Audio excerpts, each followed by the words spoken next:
कल मैं मुल्तान में गया था, एक वहाँ निश्तर की एलुमनाई का एक फंक्शन था जिसमें उन्होंने मुझे गेस्ट बनाया था, क्योंकि वो जो बैच था N38 वो सारे मेरे स्टूडेंट थे। तो वहाँ उन्होंने कहा कि कोई ऐसी बात ना कीजिएगा जो डॉक्टरी की बात हो। कहते हम डॉक्टरी की बातें कर करके, लोग इंग्लैंड से आए हुए थे, अमेरिका से आए हुए थे। तो मैंने उनको ये बताया और मैंने वीडियो अपलोड भी की है कि वेल बीइंग है ना, कि इंसान खुश है, उसका क्या क्राइटेरिया है जिससे पता लगे कि इंसान खुश है। उसमें से एक क्राइटेरिया ये था कि इंसान की सेहत अच्छी होनी चाहिए। अगर इंसान की सेहत अच्छी ना हो तो वो वेल बीइंग क्या है, फर्ज करें उसको बहुत सारे पैसे हैं, उसकी बहुत बड़ी गाड़ी है, उसका बहुत बड़ा घर है, लेकिन अगर उसकी सेहत ठीक नहीं है। अच्छा, उन्होंने पूछा जी सेहत ठीक करने के बारे में बताएं। मैंने कहा जी उसमें से जो अहम है ना वो 4 बातें हैं। पहली बात यह है कि आप खाना प्रॉपर खाएं, और दूसरी बात यह कि रोज़ाना एक्सरसाइज करें, और तीसरी बात जो थी कि प्रॉपर स्लीप होनी चाहिए, और जो चौथी बात जिसके बारे में मैं आपसे बात करने चला हूं वो है लेजर टाइम। लेजर टाइम क्या होता है? जो आप दुकान पे बैठते हैं वो लेजर टाइम नहीं है, जो आप शॉपिंग करने जाते हैं वो लेजर टाइम नहीं है, जो आप फर्ज करें मैं सर्जन हूं, मैं ऑपरेशन को बड़ा एंजॉय करता हूं, मगर ये भी लेजर टाइम नहीं। Work time is not a leisure time. Leisure time वो होता है जिसमें आपका कोई एजेंडा ना हो। आपने जैसे हम यहाँ आए हैं ना, हमारा कोई एजेंडा नहीं है, हमने बैठ के किसी खास मौजू पे डिस्कस नहीं करना, हमें पता भी नहीं हमने किस मौजू पे। तो अपने दोस्तों के पास जाना, अपने प्यारों के पास जाना और जाके उनके साथ बैठकर बगैर किसी मौजू के बात करना, ये वो बात थी जो पुराने ज़माने में बैठकों में हुआ करती थी। अगर आप किसी गांव में जाएं तो गांव के अंदर एक जगह होती थी, चौपाल जिसे कहते थे, वहाँ चारपाइयाँ पड़ी होती थी, लोग आके वैसे ही बैठ जाते थे, हुक्का पी रहे हैं, गप्पे मार रहे हैं, और कोई पर्पज़ नहीं है, बस बैठे बते मारे। ये है लेजर टाइम। अनफॉर्चुनेटली पैसे की दौड़ में और वसाइल को ज़्यादा हासिल करने की दौड़ के अंदर हमारा प्रॉब्लम हो गया है कि हमारे पास लेजर टाइम नहीं है। और आपने ये चीज़ अगर देखनी हो ना तो वेस्ट में जाके देखें कि वहाँ इतनी कैलकुलेटेड लाइफ है कि एक महीना, मैं अभी इंग्लैंड जाना था तो मेरे एक दोस्त आए, तो मैंने कहा मैं आऊँगा, वो कहते बहुत मुझे खुशी होगी लेकिन मेहरबानी करके मुझे 2 महीने पहले बताना। अच्छा, हमारे गाँव में ये होता था कि जैसे पंजाबी में ना पैण ये कह के दरवाज़ा खोल के अंदर चले गए। पैण भी ज़ोर से इसलिए कहते थे कि अगर किसी ने पर्दा वर्दा ना किया हो, सर पे दुपट्टा नहीं है तो वो ले लो। और मुझे याद है मेरे वालिद साहब, वो हम मुल्तान में रहते थे, फिर इस्लामाबाद में भी, कि उनके दोस्त आते थे, रोज़ शाम को दोस्त आते थे और वो आके बैठक में बैठ जाते थे। मुझे कभी हम उनके घरों में जाते, मैं चूँकि अकेला माँ बाप का बेटा था तो अबू मुझे भी साथ ले जाते थे। वहाँ वो आराम से बैठे थे, गप्पे मारते थे, कहानियाँ सुनाते थे। वो लेजर टाइम जो है हमारी लाइफ में से निकल गया, और हमें कोई ना कोई इस बात का ज़रूर एहतमाम करना चाहिए। और मैं इस बात को अंडरस्टैंड करता हूँ कि ये रोज़ मुमकिन नहीं है क्योंकि आपके पास वर्क, लेकिन कम अज़ कम हफ्ते में 1 दिन, 15 दिन में 1 दिन। और दूसरा, हमारे माशरे में ना हॉलीडेज़ का रिवाज नहीं है। वेस्ट में आप देखिए, जो भी बंदा अपने वेल कहेगा, well I have my children are working, I have got my own house and I have a decent holidays.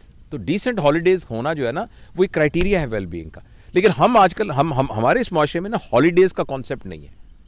हम हॉलीडेज़, तो हमें हॉलीडेज़ ज़रूर करनी चाहिए, और बड़ी हॉलीडेज़ नहीं कर सकते, छोटी हॉलीडेज़ करनी चाहिए जिसमें आप 4-5 घंटे के लिए दोस्तों के साथ बैठे हैं और गप्पे मारते हैं। इसके अलावा एक चीज़ जिसको हम निगलेक्ट करते हैं और जिसका नबी करीम सल्लल्लाहु अलैहि वसल्लम ने बड़ा कहा है, वो है सिला रहमी। सिला रहमी का मतलब होता है अपने रिश्तेदारों से ताल्लुक़। यानी गांव में हमारे अजीज़ रिश्तेदार रहते हैं, शहर में रिश्तेदार थे, हमें कम अज़ कम 15 दिन बाद, महीने बाद उनके पास जाना चाहिए, उनसे मिलना चाहिए, उनकी खैर खबर लेनी चाहिए। तो मैं बस अपनी बात को ख़त्म करने से पहले एक छोटा सा आपको वाक़या सुनाता हूँ। मैं कोशिश करता हूँ कि 8-10 मिनट से लंबी बात ना हो ताकि लोग उसको सुन सकें, लेकिन ये बड़ा एक शानदार मैं इस्लामाबाद गया इम्तिहान लेने के लिए, FCPS का इम्तिहान लेने के लिए। वहाँ इस्लामाबाद होटल में मैं ठहरा। तो जब मैं इस्लामाबाद में ठहरा तो मैं चूँकि वहीं पढ़ा बड़ा हूँ और वहीं सारा, तो मुझे ऐसे ख्याल आया, तो मैंने एक दोस्त को फ़ोन किया, उसका नाम मिराज है, सुन रहा होगा शायद, न्यूरो सर्जन है वो। मैंने कहा यार माजे में आया हूँ इधर, तो किधर है तू? तो कहता तुम कहाँ ठहरे हो? मैं कहा मैं इधर हूँ जो इस्लामाबाद होटल में जिसका नाम हॉलीडे है। तो वो कहने लगा कि ले मैं तो उसके सामने सड़क से गुजर रहा हूँ, कौन सा कमरा है तुम्हारा? मैंने बताया, कहता मैं आ रहा हूँ। अच्छा, वो आ गया। अच्छा, इतने में ना उसने कहा यार इसके साथ ही महबूब इलाही रहता है, वो खबर में काम करता था, खबर तो वहाँ कोई एडिटर शेडिटर था, तो उसने कहा मैं उसको भी बुला लेता हूँ। वो महबूब इलाही भी आ गया। उसके बाद हमारा एक और दोस्त था, तो उसने उसको फ़ोन किया, वो भी आ गया, तनवीर ज़फ़र, वो आजकल अमेरिका में है, वो भी आ गया। हम चारों जब बैठे ना तो हमने गप्पे मारनी शुरू कर दी, और मेरा जाने का टाइम था जहाज़ का। तो अचानक मुझे कहने लगा यार बिल्कुल साथ वाजिद है, ये सारे मेरे स्कूल के क्लास फेलोज थे, एक न्यूरो सर्जन है, एक जर्नलिस्ट है बहुत बड़ा, और जो तीसरा था तनवीर, वो फॉरेन अफेयर्स में काम करता है आजकल न्यूयॉर्क में। तो वाजिद जो हम में से था ना, उसके वालिद साहब थे दर्जी थे।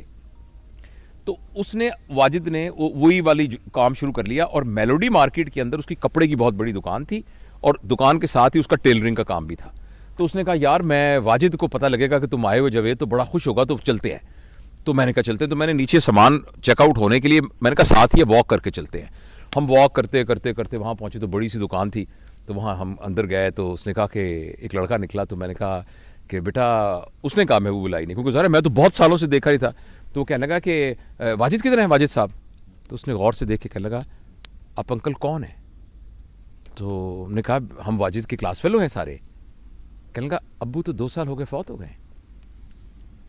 एकदम मैं तो शौक में हो गया और महबूब इलाही रोने लग गया, ऐसे करके रोने लग गया। उसने कहा यार तू तो यहाँ नहीं रहता, मैं तो यहाँ साथ के मोहल्ले में रहता हूँ और मुझे पता भी नहीं मेरा क्लास फेलो 2 साल हो गए फौत हो गया।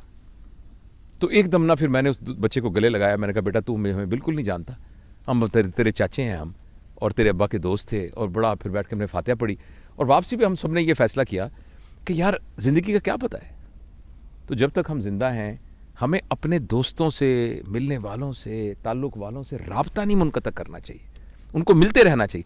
कई लोगों से हम इसलिए नहीं मिलते कि उनसे हमारे ख्यालात नहीं मिलते, या जी उनसे फ़लानी लड़ाई हो गई थी, फ़लानी हमारी शादी में वो नहीं आया था, फ़लानी।